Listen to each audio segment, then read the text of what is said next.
What I do, I am a Taekwondo instructor for an outreach program here in the city I live in.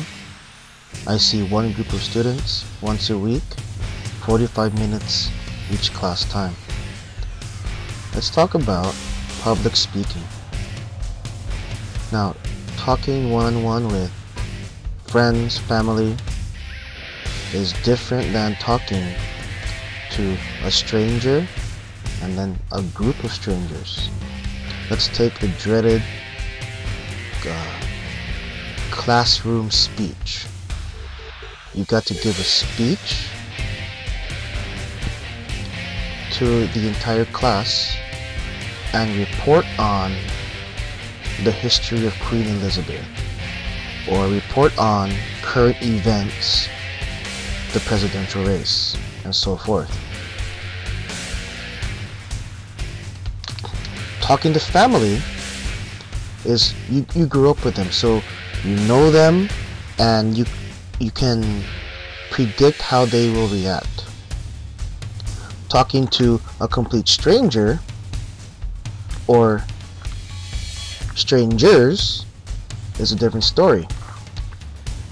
What it is that you don't know how they are going to receive you, how they're going to take what you say. You just don't know. And that's the one that's frightening. That is what gives people stage fright. Talking to strangers. You don't want to sound like an idiot. You don't want to sound stupid. You don't want to say something stupid. And you don't want this image of you that you think they have of you to be tarnished.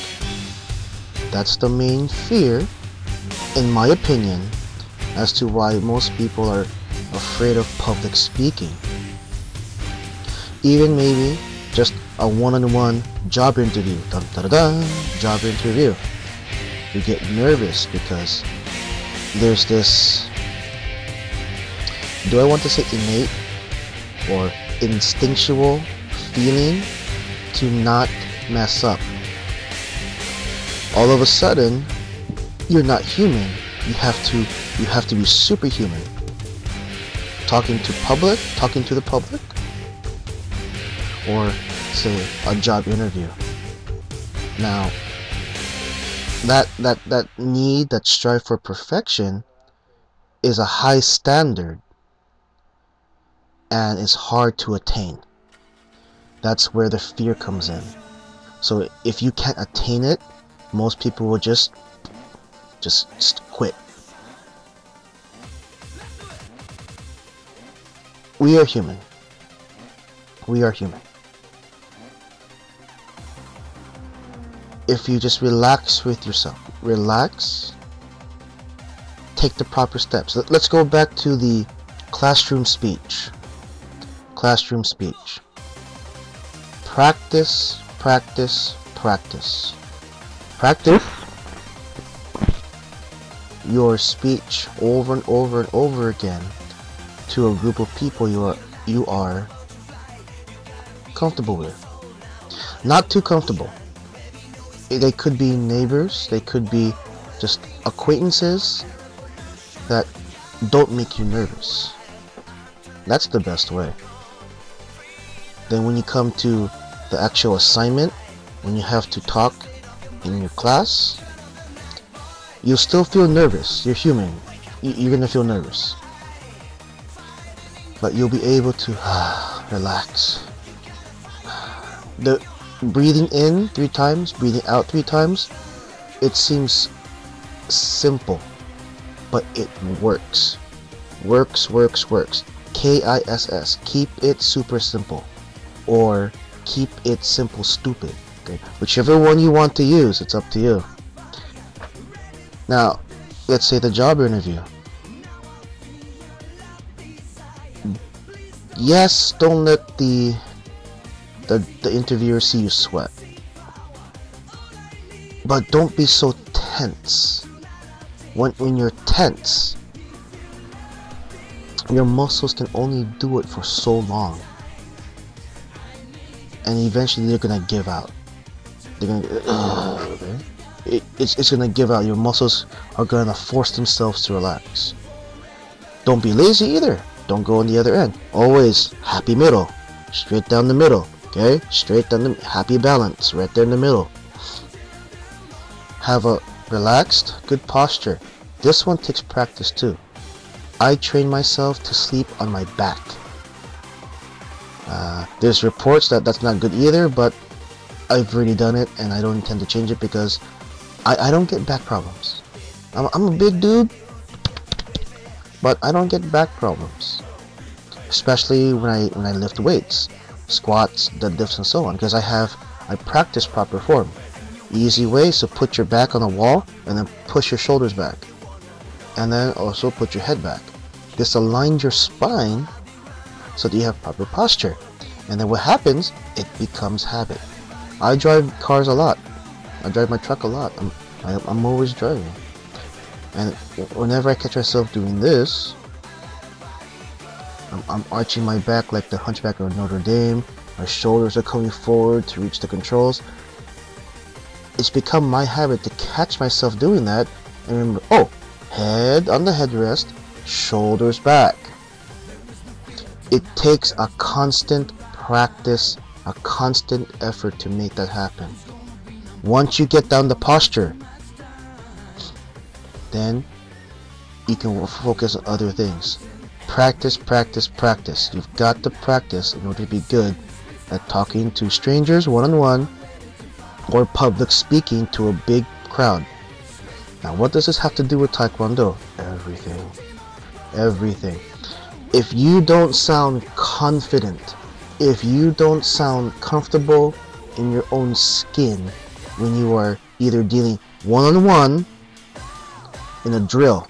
Let's say I usually, assistants, listen to this. I usually split up the class to do their kicking drills, self-defense drills. That's a good place to practice the one-on-one. Don't be afraid to be a puppet master, touching their shoulders to get, okay, switch your feet like this. If you have to touch their feet, pick up one of the paddles. I usually have extra paddles around. Use the paddle, touch their foot. Okay, put this foot on that spot. And get comfortable eye to eye. Eye to eye. Talk eye to eye. A student that's not looking at you in the eye is not listening to you. I don't mean you grab their head and you force them to look at you. No. Easiest way is point to your eyes. If they're looking down because maybe themselves is shy, just a quick little touch like this. Okay? Touch them on the chin, say, look at me. Don't force their chin up, of course. Just a quick little touch and then they'll look up.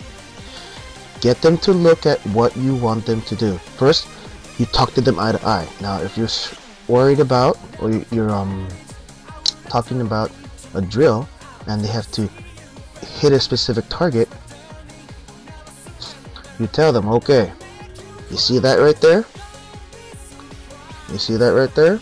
Make sure that you hit the target right there. Okay? This is your target. Your knuckle goes right there. Eye to eye. And then you make them look by you looking at the target. Okay? Now, I'm not Superman. One of these days I need a break. So at the beginning of class, if I ask for a warm-up, relax. This will take a lot of practice. First, start practicing the one-on-one at the drills. Then when I start letting you run the class for the warm-up or run the drill, maybe I have to be absent one day. I'm not Superman. Some days I can get sick, who knows. That's when I'll need you to shine. So so for the spring all the way until the end of the year and so on past that, I don't think the world's gonna end. I'm gonna ask more I have to get back on this. I have to ask more assistants to run the class, at least a warm-up. At least a warm-up. So all assistants who watch this, start writing down a routine and leave that in your gear bag.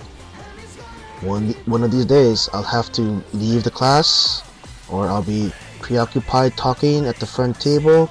I have to leave the. I need you to be prepared. Be prepared. If you need ideas, of course, feel free to ask me. No problem. Let's see. This one is also going to end up being another video. There's so much to tell, but I don't want the video to be too long. So, next time, it might be the continuation of the motivation video. After this, it could be another continuation of this video. We'll see which one I do, okay? There's a lot more to say, but I don't want the video to be too long. Until then, take what I said now and put it in your head, okay? Peace.